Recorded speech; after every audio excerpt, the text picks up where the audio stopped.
Welcome to फीके academy. Start करते हैं अपना अगला topic electrical energy and power, जिसमें सबसे पहले हम बात करेंगे इलेक्ट्रिकल एनर्जी को लेकर के। लेकिन उससे पहले थोड़ा बेसिक इन्फॉर्मेशन जो हम लोगों ने पढ़ रखी है। ओम्स लॉ क्या है? ओम्स लॉ का formula V equals to IR। यहाँ पर ये V क्या है? विभवांतर यानी पोटेंशियल डिफरेंस। I करंट है, R रेजिस्टेंस। ठीक है, R है रेजिस्टेंस, प्रतिरोध है ना, ये प्रतिरोध है। और इसका काम क्या है? ये इलेक्ट्रिसिटी के फ्लो को रेजिस्ट करने का काम, रोकने का काम करता है, इसलिए इसका नाम पड़ा रेजिस्टेंस, प्रतिरोध कहते हैं। और इसका कोई काम है जो एनर्जी को खाता है, जो चार्ज कैरियर्स की एनर्जी को कंज्यूम करने का काम करता है। तो ये जो इलेक्ट्रिकल एनर्जी का सवाल कहीं ना कहीं आया, वो कौन लेकर के जाएगा? पोटेंशियल या करंट या रेजिस्टेंस?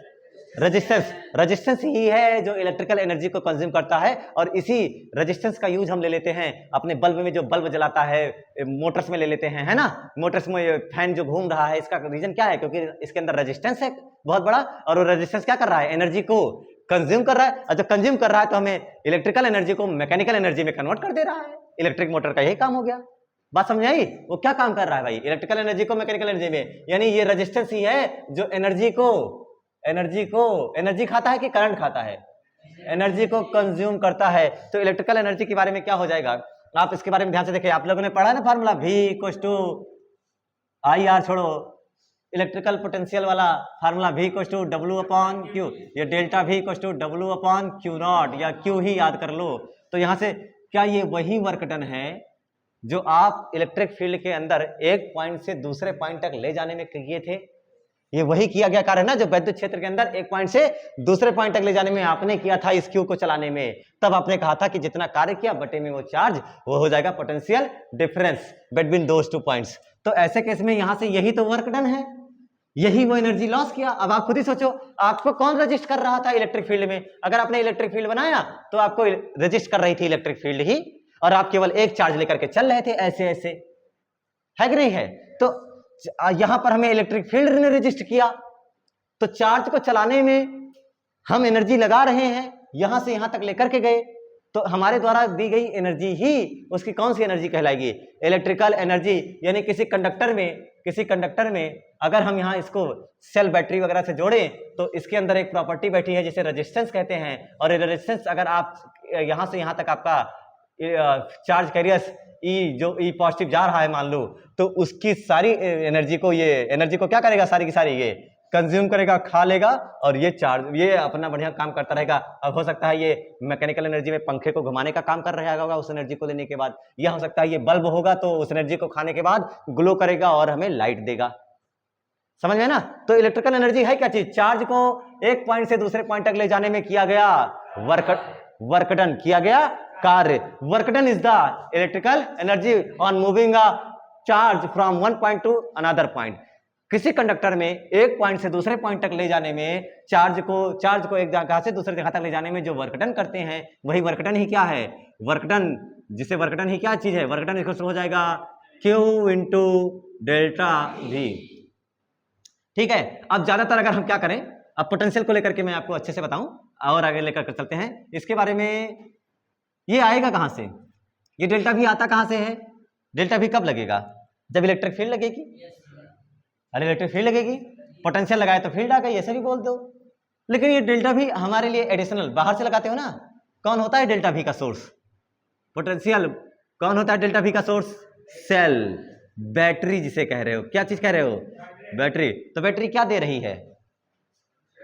बैटरी क्या दे रही है? करंट दे रही है। बैटरी क्या दे रही है? करंट दे रही है कि चार्ज दे रही है? सोच के बताना। बैटरी। अच्छा, I इक्वल्स टू Q/T। तो अगर बैटरी करंट देती है तो चार्ज भी तो देगी। I equals to Q/T। तो बैटरी क्या देती है?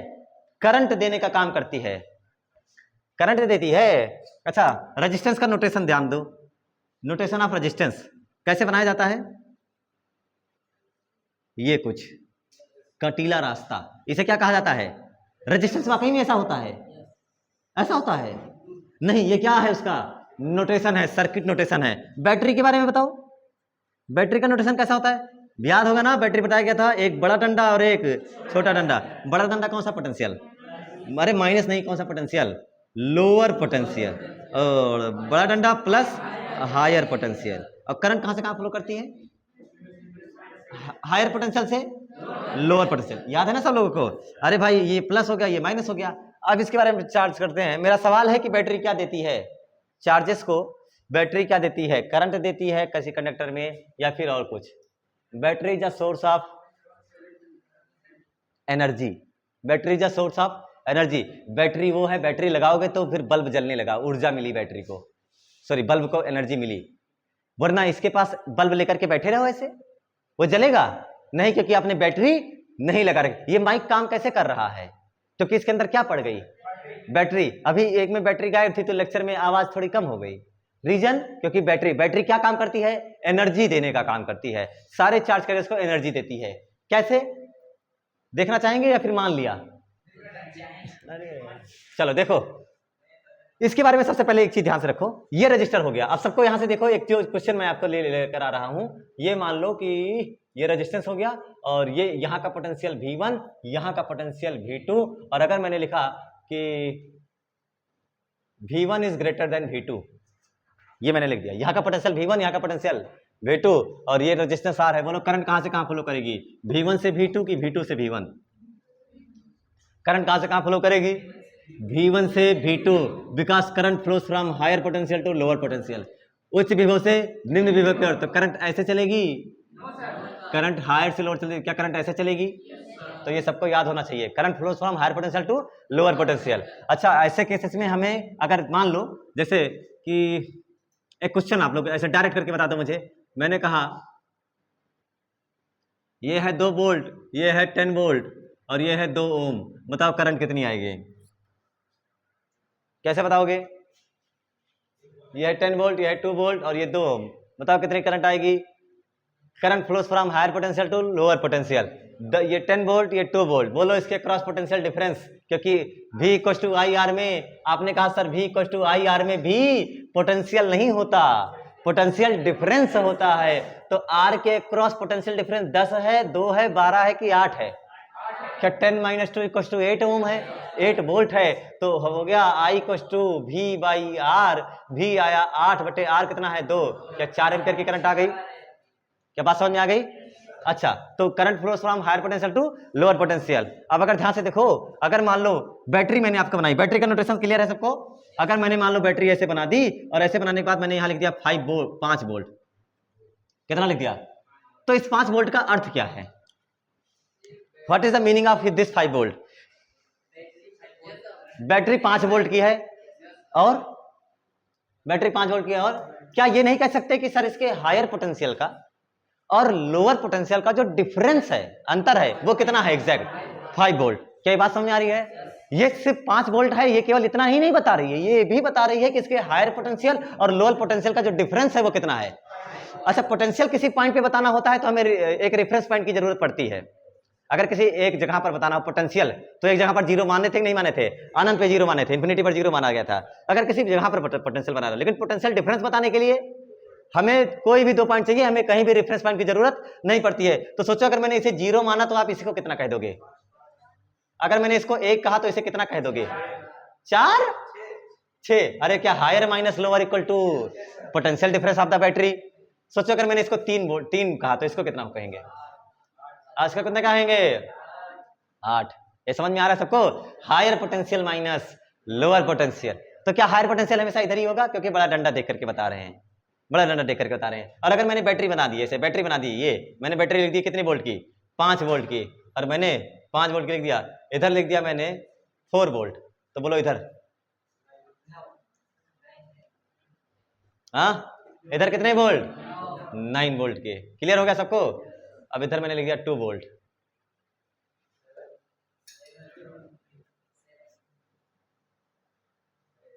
बोलो, ये हायर पोटेंशियल, ये लोअर पोटेंशियल। बोलो कितना वोल्ट? 7 वोल्ट। तो कितना? बोलो सब लोग, कितना? क्या ये लोअर पोटेंशियल है? अरे लोअर पोटेंशियल है तो क्या आप करोगे? माइनस, क्योंकि इस बार वाला कम हो गया, और माइनस मुझे कितना लाना है? तो ओवरऑल 5 लाना है, तो क्या 2 और -3 वोल्ट कर दिया मैंने।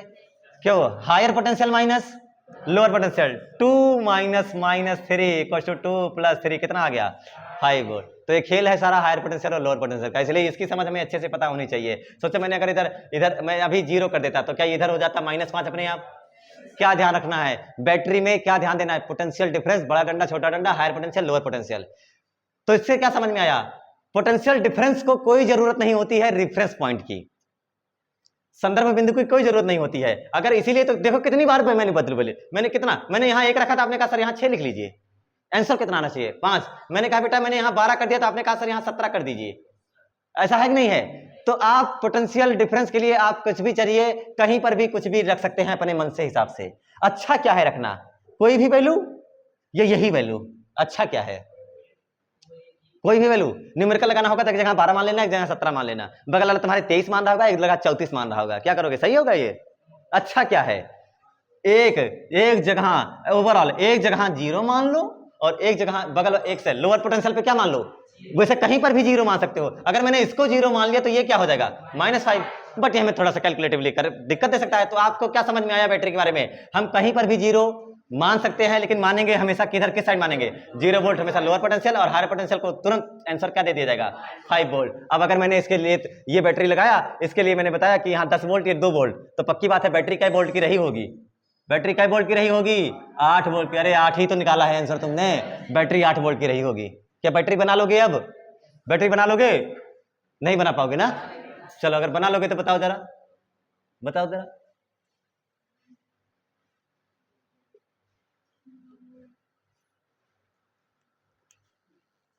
बैटरी बताओ, बता तो लगे सब लोग हैं, -17 सब लोग सोचे। क्या हमें आंसर 15 लाना है, आंसर कितना लाना है, और क्या हम लिखेंगे अगर हमें बैटरी बतानी है तो क्या लिखोगे, higher potential minus lower potential.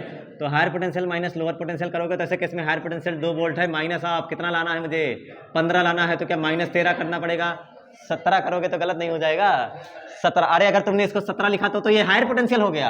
अब बैटरी में डंडा ये छोटा है तो छोटा पोटेंशियल होना चाहिए था, इसलिए माइनस लगा दीजिए, तो भी गलत हो गया, 19 हो जाएगा। इसलिए आपको क्या लाना पड़ेगा, इसको 13 लाना पड़ेगा। देखिए सॉल्व करने पर कितना आ गया 15 वोल्ट, लेकिन अभी भी तुम्हें समझ नहीं आया, तुम कर नहीं पा रहे हो, ये कर ले जाओगे। अब न्यूमेरिकल्स में क्या करोगे, अच्छा हमेशा क्या करना, अगर ऐसा केस पड़े तो आप अपने मन से मान लो ऐसे बैटरी बन गई, तो अपनी तरफ से एक साइड क्या मान लेना 0, एक साइड 0 मान लेना, एक साइड क्या लिख देना 15, और ऐसे भागते चले जाना। क्लियर हो गया, थोड़ा बहुत सर्किट थ्योरी तैयार हो रही है आगे की, फ्यूचर की सर्किट थ्योरी, फ्यूचर का किरचॉफ लॉ तैयार हो रहा है। आपको पता नहीं है बट आप क्या तैयारी कर रहे हो, कितनी बड़ी जंग की तैयारी कर रहे हो, सब किरचॉफ लॉ ऐसे फिंगर टिप्स पे रखने की तैयारी चल रही है ये, बिल्कुल। अब आगे चलते हैं हम लोग थोड़ा सा रेजिस्टेंस के बारे में। अभी बैटरी की वर्किंग अभी नहीं निकल के आई है। क्या यही है कंडक्टर, और इसको किससे जोड़ा आपने, ये जोड़ा आपने बैटरी से। अब आपने कहा कि हम कहीं भी पोटेंशियल 0 मान सकते हैं, कहीं भी पोटेंशियल 0 मान सकते हैं, ठीक है। ये सब क्या, ये आपका क्या हो गया कंडक्टर, ये क्या हो गया आपका कंडक्टर या मोटर मशीन कुछ भी है जिसके पास क्या है, जिसके पास क्या है रेजिस्टेंस है। ये सब क्या चीजें होती हैं, ये सब क्या चीजें होती हैं, सर्किट्स बोलते हो, सर्किट एलिमेंट्स है बेटा, इसे वायर्स हैं, इसे बोलते हैं वायर्स। और कैसी वायर्स हैं, जो इन्हें जोड़ने का, बैटरी से जोड़ने का काम कर रही हैं आप, इसलिए इसे कहते हो कनेक्टिंग वायर्स, संयोजक तारे। कैसी तारे, संयोजक तारे, कनेक्टिंग वायर्स। तो सोचो अगर मैंने इसको यहाँ 5 वोल्ट या 10 वोल्ट रख दिया, कितना वोल्ट, तो यहाँ कितना मान सकते हो, इस पॉइंट पे क्या मान सकते हो 0, और इस पॉइंट पर कितना +10 मान सकते हो, नहीं मान सकते। यहां 0 तो यहां क्या हो जाएगा, क्यों, क्योंकि ये वायर है, वायर होगा तो सेम ही होगा, 0 ही होगा। वेरी गुड, बहुत अच्छा आंसर है 0। और यहां 0 होगा, यहां कितना हो जाएगा 10, क्यों होगा उसको जानो। कनेक्टिंग वायर्स का जो रेजिस्टेंस होता है बेटा, इसका जो रेजिस्टेंस, संयोजक तारों का जो प्रतिरोध होता है वो लगभग अप्रोक्सीमेटली कितना माना गया है 0। हालांकि ऐसा कोई ideal connecting wires, ideal conductors हो ही नहीं सकता जिसका प्रतिरोध कितना हो जाए 0। अरे भाई तार है, कंडक्टर है, कुछ ना कुछ तो लड़ेगा ही करंट उससे, तार भी गर्म हो जाता है तो, लेकिन उसका मान क्या रखा गया है 0। अब फार्मूला क्या है, V equals to I R, V equals to I R. इस फार्मूले देखो V1 माइनस V2, V क्या है आपका V1 minus V2 equals to I into बताओ इसका क्या जीरो है? इस कनेक्टिंग वायर्स का क्या जीरो है? क्या रेजिस्टेंस लगभग जीरो है? रेजिस्टेंस जीरो है तो इसका मतलब क्या करंट जीरो है? इसका बिल्कुल मतलब करंट जीरो नहीं है। इसका ये मतलब नहीं है अगर रेजिस्टेंस जीरो तो करंट, सर आर जीरो तो आई जीरो, और फिर भी कैसे चल रहा है वो, ऐसा बिल्कुल नहीं है। रेजिस्टेंस जीरो नहीं है, बट रेजिस्टेंस इज अप्रोक्सीमेटली कितना है? जीरो है। अब अगर resistance is approximately zero for connecting wires, तो आप V1 माइनस V2 क्या अप्रोक्सीमेटली I इंटू जीरो हो जाएगा, और I इंटू जीरो क्या अप्रोक्सीमेटली ये भी क्या हो जाएगा? जीरो हो जाएगा। तो आप लिख सकते हैं sir V1 equal to V2, लिख सकते हैं नहीं लिख सकते हैं? तो कनेक्टिंग वायर का जो पोटेंशियल यहाँ है वही यहाँ है, वही यहाँ, कुछ भी मान सकते हो। बात समझ में आई ना? तो यहां पर अगर आपने यहां 0 वोल्ट रखा तो यहां भी क्या लिख सकते हो? 0 वोल्ट। यहां 10 वोल्ट रखा तो यहां भी क्या रख सकते हो? अब बताओ इसके क्रॉस कितना पोटेंशियल आ गया? अब इसके क्रॉस कितना पोटेंशियल डिफरेंस आ गया? 10 माइनस 0 इक्वल टू 10 वोल्ट। जो 10 वोल्ट यहां था वो वहां भी पहुंच गया। तो क्या चीज इस कॉन्सेप्ट से क्या समझ में आया? सबसे पहला करंट तो हायर से लोअर भागती है, बैटरी में नोटेशन देख करके हायर और लोअर को चेक करते हैं, और बैटरी में टोटल हायर माइनस लोअर का आंसर कितना चाहिए? बैटरी का वैल्यू, बैटरी का पोटेंशियल डिफरेंस। क्लियर हुआ सबको? हायर पोटेंशियल लोअर पोटेंशियल का खेल आपको आना चाहिए, कौन सा पॉजिटिव कौन सा नेगेटिव भी ध्यान देना है। और एक और चीज समझ में आई, संयोजक तारों का कनेक्टिंग वायर्स का रेजिस्टेंस कितना होता है? जीरो। अब कनेक्टिंग वायर्स का रेजिस्टेंस जीरो होता है, इसका मतलब करंट जीरो होती है? करंट जीरो नहीं होती है। रेजिस्टेंस जीरो, आर जीरो तो सर आई जीरो, ये मत लेकर के आना मेरे सामने, ये बहुत गलत है, ये मिसकंसेप्शन है। आर जीरो होने का मतलब हुआ रेजिस्टेंस अप्रोक्सीमेटली जीरो है, इसका जीरो होने का मतलब zero into current equal to zero, तो V1 इक्वल टू क्या हो गया?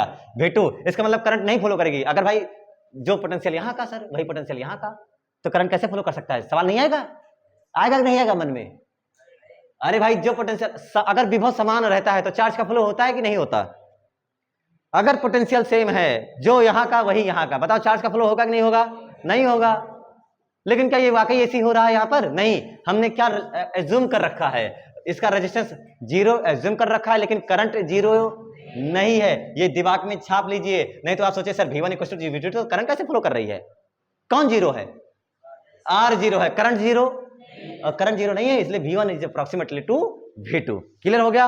अब चले थोड़ा सा बैटरी के बारे में थोड़ा बहुत दिखा दे, जिसका आपको इंतजार है। बैटरी क्या देती है? करंट देती है। इतनी देर से डेल्टा भी लगाया तो सर आई मिला, तो बैटरी क्या दे रही है? करंट दे रही है। तो आइए देखते हैं कितना करंट देती है बैटरी एक बार में, और वही करंट से अभी तुम लोग भी जाग जाओगे। मान लो ये बैटरी है, क्या चीज है ये? बैटरी। नोटेशन है, ये प्लस वाला कर लो, ठीक है, और ये क्या है? माइनस वाला, और ये सब उसके क्या है बेटा? Connecting wires. ये यही वाला ऑपरेशन, यही वाला ऑपरेशन इधर, ठीक है। अब ये कनेक्टिंग वायर्स है। अब इसमें क्या होता है कि कोई भी पॉजिटिव चार्ज करे, पॉजिटिव वाला क्यों, कोई भी नेगेटिव वाला, जैसे बोल नेगेटिव वाला तो ये पॉजिटिव वाला खींच के रखेगा, जो पॉजिटिव वाले होंगे पॉजिटिव को क्या करेगा? दूर भेजेगा, दूर भेजेगा नहीं भेजेगा? तो कोई भी चार्ज करे यहाँ पर आया है, ठीक है, घूमते घूमते इनसे लड़ा, अपनी सारी एनर्जी खर्चा किया नहीं खर्चा किया, ठीक है, और यहां से वो जब एनर्जी सारी खर्चा हो गई, यहाँ घूमते घूमते आया और यहाँ पहुंचा नेगेटिव वाले के पास। अब नेगेटिव, अब सोचो नेगेटिव है तो किसको अट्रैक्ट करके बैठा होगा? कौन से चार्ज पार्टिकल्स को? पॉजिटिव को, धनात्मक वाले सबको यहाँ करके खींच के बैठा होगा। तो इस नेगेटिव वाले के पास कौन बैठा है? प्लस एक पॉजिटिव चार्ज बैठा है। कौन सा बैठा है? एक पॉजिटिव चार्ज बैठा है। नेगेटिव वाले प्लेट पे पॉजिटिव चार्ज बैठा है। अब बताओ ये उस तरफ जाना चाहेगा नहीं जाना चाहेगा? उस तरफ जाना चाहेगा नहीं जाना चाहेगा? नहीं जाएगा। क्यों जाएगा भाई? नेगेटिव है, पॉजिटिव को अट्रैक्ट कर रहा है, और ये पॉजिटिव बैटरी का पॉजिटिव डंडा हायर पोटेंशियल रेजिस्ट करेगा इस पॉजिटिव को, तो ये जा ही नहीं पाएगा। तो सर सर्किट का तो फ्लो, मतलब सर्किट में करंट का फ्लो लगातार होता रहता है, बैटरी जोड़ने के बाद ये कैसे पॉसिबल है? तो उसके अंदर के लिए इसका बोलते हैं बैटरी का मैकेनिज्म, जो आपको पढ़ाया गया है इलेक्ट्रोकेमिस्ट्री में, ठीक है, थोड़ा बहुत बैटरी का मैग्नेटिज्म। अब उसको मैं आपको बता रहा हूं, यहां पर डायरेक्ट क्या रिएक्टर को यहां से इसको यहां तक, लोअर पोटेंशियल से हायर पोटेंशियल तक। अब सोचो आपको वर्क डन करना पड़ता था नहीं पड़ना पड़ता था? इलेक्ट्रिक फील्ड में वैद्युत क्षेत्र में लोअर पोटेंशियल से उठा करके हायर पोटेंशियल तक ले जाते थे आप, तो वर्क डन करना पड़ता था, तो वो एनर्जी कंज्यूम करता था, है कि नहीं है? तो यहां से आप ऐसा मानो कि अंदर एक बैठा है बैटरी फोर्स, मान लो थोड़ी देर के लिए। कौन सा फोर्स है? बैटरी का बल है, जो इस चार्ज कैरियर्स को, इस पॉजिटिव को खींच करके लोअर पोटेंशियल से पटक करके कहां ले जा रहा है? Higher potential. जाना नहीं चाह रहा? जाना चाह रहा क्या? बिल्कुल आप लोगों के जैसा, जैसे आप लोग पढ़ना नहीं चाह रहे, जानते तो हो तो वैसे ये भी इधर जाना नहीं चाह रहा। तो बैटरी फोर्स क्या काम कर रहा है, बैटरी की मैकेनिज्म कैसी है, जबरदस्त इसको खींच करके लोअर पोटेंशियल से कहां लेकर के जा रहा है, हायर पोटेंशियल पर, और वो जाना नहीं चाह रहा। क्या इसको यहां से यहां तक ले जाने में वर्क डन करना पड़ेगा? ये दोबारा फिर रिपीट होगा, इस चीज को याद रखना जब ईएमएफ पढ़ाया जाएगा। लेकिन अभी भी याद रखो, यहां से यहां तक ले जाने में मुझे वर्क डन करना पड़ रहा है, क्योंकि ये पॉजिटिव ढकेल रहा है, ये नेगेटिव खींच रहा है, तो इसको बैटरी फोर्स को काम करना पड़ा। अब बैटरी फोर्स अगर काम करेगा, वर्क करेगा, तो क्या इसके अंदर क्या स्टोर हो जाएगी, एनर्जी। अब इसके पास यहाँ एनर्जी कुछ नहीं थी, शांत होकर बैठा था, इसका रेडी था, लेकिन जैसे ही बैटरी फोर्स ने क्या काम किया, इसको खींच के यहां से यहां तक ले गया, वर्क डन किया, ये यहां पहुंच गया। कहां पहुंच गया? यहां पर। अब यहां पर पहुंच गया, और अब क्योंकि यहां पर पोटेंशियल सेम ही है जो यहां है, देखो यहां से यहां पर आ गया, नहीं आ गया। अब यहां से यहां तक लाने में बोलो वर्क कार्य, बैटरी को कार्य करना पड़ा। बैटरी ने क्या किया, बैटरी ने प्लस पर क्या किया, काम किया, वर्क किया भाई, काम किया। काम किया तो क्या एनर्जी दिया, क्या काम किया, एनर्जी दिया, एनर्जी मिल गई भाई। अब ये प्लस वाला इसको अपने पास रोकेगा, भगा देगा, यहां पाया, अब एनर्जी पा चुका है, खुश। अब यहां से एनर्जी पाने के बाद ये सीधे ऐसे गया, क्योंकि 10 वोल्ट सीधे भाग रहा, ठीक है, सीधे भागा यहां पर। अब यहां पर आ गया, इसके पास एनर्जी कितनी है, यहां पर 10 वोल्ट। डब्ल्यू बराबर क्या होता है फार्मूला, V इंटू क्यू। आपने मान लो आपका चार्ज है Q, कितना है चार्ज Q, तो Q की वैल्यू Q ही है, और पोटेंशियल कितना है 10 - 0, 10 ही तो है। तो आपके पास कितनी एनर्जी है, यहाँ इसके पास कितनी कितनी कितनी ऊर्जा है, 10Q, 10Q ऊर्जा है।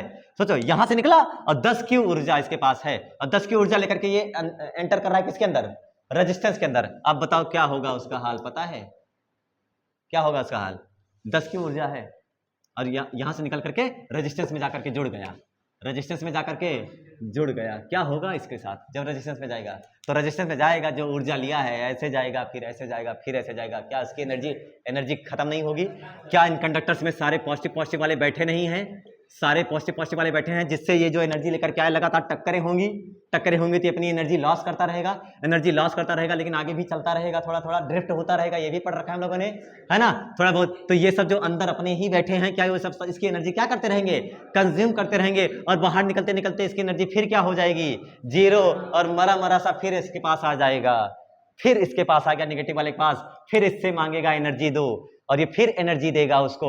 एनर्जी देने के बाद जैसे एनर्जी मिली, बढ़िया चौड़ा होकर के पहुंचा इधर प्लस वाले के पास, और हाँ बिल्कुल, और फिर प्लस वाले ने भगाया इसको। यहां पर कितनी एनर्जी है इसके पास, यहां पर 10Q, कितनी एनर्जी है 10Q, 10Q। और जैसे अंदर चला रजिस्टर में, क्या रजिस्टर से लड़ाई शुरू हो गई, रेजिस्टेंस शुरू हो गया, और रेजिस्टेंस शुरू हो गया तो ये क्या कर रहा है, लगातार अपनी एनर्जी इसको दे रहा है, और वापस बाहर निकलने के बाद एनर्जी फिर कितनी हो गई, 0, और फिर ये प्रोसेस लगातार चलता रहेगा। बैटरी क्या दे रही है, करंट दे रही है, चार्ज दे रही है, कि चार्जेस को एनर्जी दे रही है? तो इलेक्ट्रिकल एनर्जी आती कहां से है, किससे आती है, कौन देता है, बैटरी देती है, सेल देती है, या फिर पोटेंशियल डिफरेंस भी दे सकता है। और कौन दे सकता है, और वो पोटेंशियल डिफरेंस को जन्म कौन देता है, यही बैटरी ही तो देती है। तो battery is a source of electrical energy, battery energy देती है, ना चार्ज जन्म देती है। बैटरी ना तो आवेश को पैदा करती है, ना आवेश को जन्म देती है, ना ही करंट को जन्म देती है, वो बल्कि उन चार्ज कैरियर्स को क्या देने का काम कर रही है, एनर्जी। तो battery is a source of energy, याद हो गया, समझ में आया, battery is a source of, ये तुम्हें याद होना चाहिए। बाकी फुल एक्सपेरिमेंटली करके आपको मैंने दिखा भी रखा है, ताकि आपके दिमाग में छपा भी रहे कि यहाँ से इसको जबरदस्ती यहाँ तक लेकर जाया गया और जाकर के इनसे टकराया। तो battery is a source of energy, और लेकर के चलते हैं अपना टॉपिक जिसका नाम है इलेक्ट्रिकल एनर्जी। ये याद रहेगा ना सबको, हाँ ये याद रहेगा तो बहुत अच्छी बात है। इलेक्ट्रिकल एनर्जी किसे कहेंगे, सब लोग बता दो, अब तो डेफिनेशन बता सकते हो।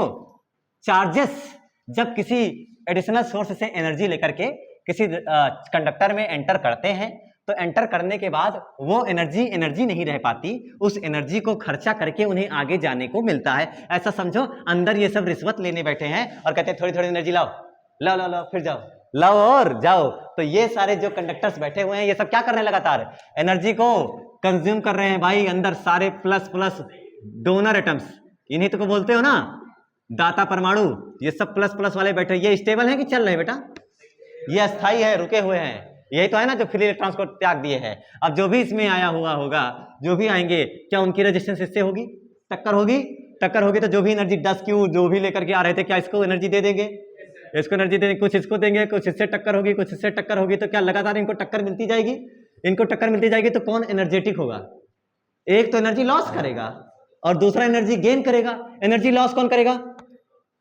एनर्जी लॉस कौन करेगा, एनर्जी लॉस क्या चार्ज कैरियर्स करेंगे, चार्ज कैरियर्स करेंगे। और एनर्जी गेन कौन करेगा? एनर्जी गेन किसकी ऊर्जा में वृद्धि होगी? क्या ये जो डोनर एटम्स हैं, दाता परमाणु, क्या उनके सबकी एनर्जी में क्या होती रहेगी? वृद्धि होती रहेगी, और वो अपने ही जगह पर ऑसिलेशन करना शुरू कर देते हैं, वाइब्रेशन करना शुरू कर देते हैं, और घिसने लगते हैं। तो घिसे हुए तो लगातार एनर्जी बढ़ेगी नहीं बढ़ेगी? घिसने लगे तो इनकी एनर्जी बढ़ने लगती है, मतलब इनको एनर्जी मिल रही है, और ये हीट उत्पन्न करने लग जाते हैं, एनर्जी देने लग जाते हैं। That is known as electrical energy. यही होता है सारे कंडक्टर्स में, यही होता है हर पार्ट्स में। जो भी इलेक्ट्रिकल अप्लायंस वगैरह हैं, उन सब में ये काम हो रहा है। आज भी फैन ये चल रहा है, ये बल्ब जल रहा है, तो उसका रीजन क्या है? अंदर ये प्रोसेस चल रहा है, और हम आप लोग उसकी वजह से उसका उपयोग उठा पा रहे हैं। और उसका रीजन बस यही है कि जो भी चार्ज चल रहा है पोटेंशियल डिफरेंस की वजह से, उसको जो भी एनर्जी लेकर के बैठा है, उनकी सारी एनर्जी को ये रेजिस्टेंस कंज्यूम करता है। What is electrical energy? Electrical energy क्या है भाई? विद्युत ऊर्जा क्या है? आवेश को चालक के एक सिरे से दूसरे सिरे तक ले जाने में किया गया कार्य। और कौन कार्य करता है? ये बैटरी करती है, वही एनर्जी देकर के भेजती है। तो इलेक्ट्रिकल एनर्जी की डेफिनेशन क्या हो जाएगी? Work done moving a charge from one side to another side of the conductor. Conductor के एक सिरे से दूसरे सिरे तक आवेश को ले जाने में किया गया कार्य ही उसकी विद्युत ऊर्जा होती है। विद्युत आवेश को एक सिरे से दूसरे सिरे तक, प्रतिरोध के एक सिरे से दूसरे सिरे तक ले जाने में किया गया कार्य ही विद्युत ऊर्जा। डेफिनेशन लिखें। Work done moving a charge from one point two another point. तो W इक्वल्स टू वही formula, Q into delta V। Q into delta V। ये V, ये सोचो अगर ये 5 वोल्ट, इसको कितना मान ले? अच्छा रहेगा ना? जीरो वाला अच्छा कम कैलकुलेशन करवाता है, इसलिए मैं कहीं पर भी जीरो मान सकता हूं, लेकिन मानू कहां पर? लोअर पोटेंशियल पर। तो ये कितना हो जाएगा? 5। तो 5 में से जीरो करोगे तो आंसर में कितना आएगा? 5 ही आएगा। इसलिए मैं W बराबर Q डेल्टा V को मैं क्या लिख सकता हूं? QV। याद रहेगा? W बराबर फार्मूला क्या हो गया? QV। यूनिट क्या हो जाएगा? जूल। यूनिट क्या हो जाएगा? न्यूटन मीटर मत लिखना, यूनिट लिखना। या वोल्ट इंटू कूलाम भी लिख सकते हो, है ना? या फिर कूलाम इंटू वोल्ट, या volt into coulomb. Coulomb volt, volt coulomb. अच्छा, Q बराबर सब लोगों ने पढ़ा है करंट का फार्मूला? अरे I बराबर Q अपॉन होता है ना? तो Q बराबर क्या हो जाएगा यहां से? IT। तो एनर्जी का अगला फार्मूला क्या? Q की जगह पर IT। तो क्या मैं V लिख दूं आगे और IT बाद में कर दूं? AMIN हटा दो, विटामिन हो जाएगा। मैंने विटामिन, अरे विटामिन ही तो लिखा है, बस AMIN हटा रखा है। एनर्जी इसका भी क्या आएगा?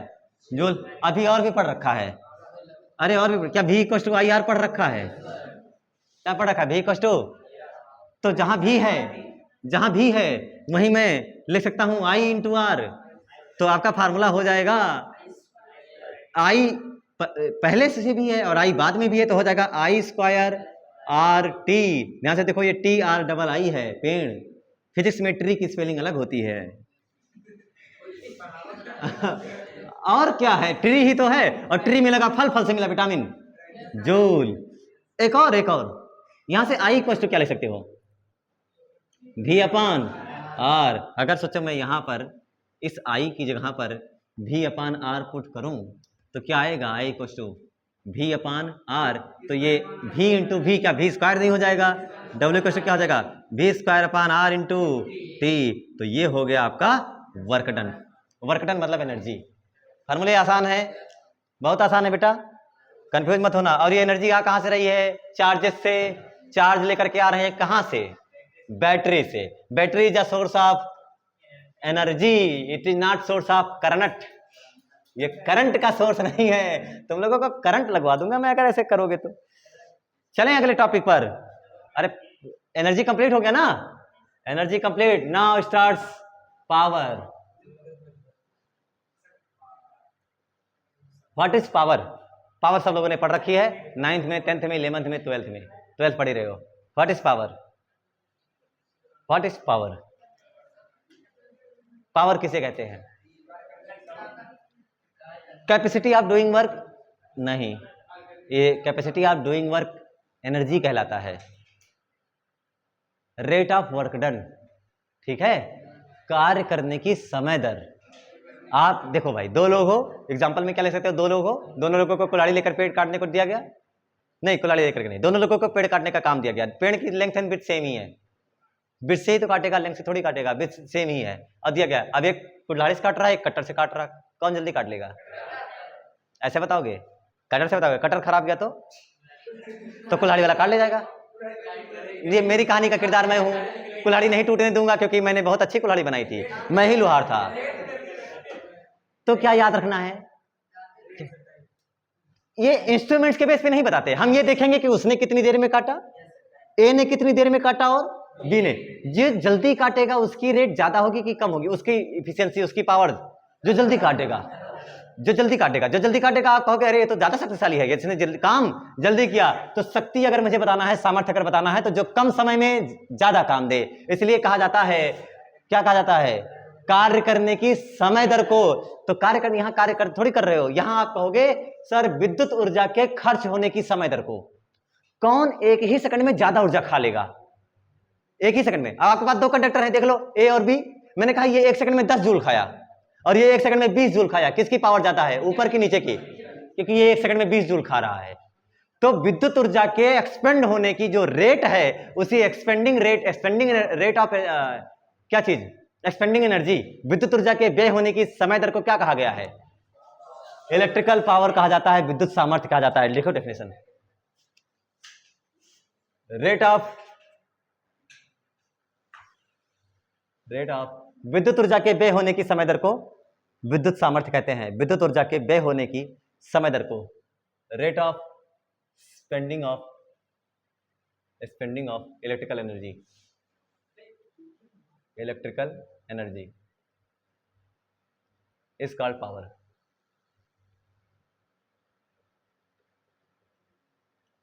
पावर। फार्मूला क्या लिखा गया? अरे इलेक्ट्रिकल एनर्जी तो आ ही गया, बट उसका क्या ले रहे हो? रेट मतलब विद रेस्पेक्ट टू किसके? टाइम के। तो P इक्वल टू फार्मूला बनेगा W अपॉन T हो जाएगा। पावर को P से लिखा जा रहा है, डायरेक्ट लिख लो, परेशान नहीं होते, क्योंकि सबसे बड़ा यूनिट बनाओ इसकी, वर्क का जूल और टाइम का सेकंड, तो हो जाएगा जूल पर। इसका एक SI यूनिट भी याद करो। SI यूनिट क्या याद होता है? इसका वाट कहा जाता है, जिसको केवल W से लिखा जाएगा, ठीक है, जैसे वाट से कहा जाएगा। अब फार्मूले बनाओ इसके पावर के, और बाकी और भी इस पे लेक्चर्स है जो कल पढ़ लेंगे, बहुत सारी डिटेल्स में सब कल पढ़ेंगे, बट अभी आज के शॉर्ट में ये कंप्लीट कर लिया जाए। बताओ क्या पावर इक्वल टू होता है W अपॉन T? क्या W के हमारे पास तीन फार्मूले हैं? तीन फार्मूले हैं, जिसमें से अगर W अपॉन T, ये T उठा करके यहां लाया जाए इसके अपॉन में, तो ये T गायब हो जाएगा और फार्मूला क्या आएगा? P equal to VI। बोडा आइडिया आएगा कि नहीं आएगा?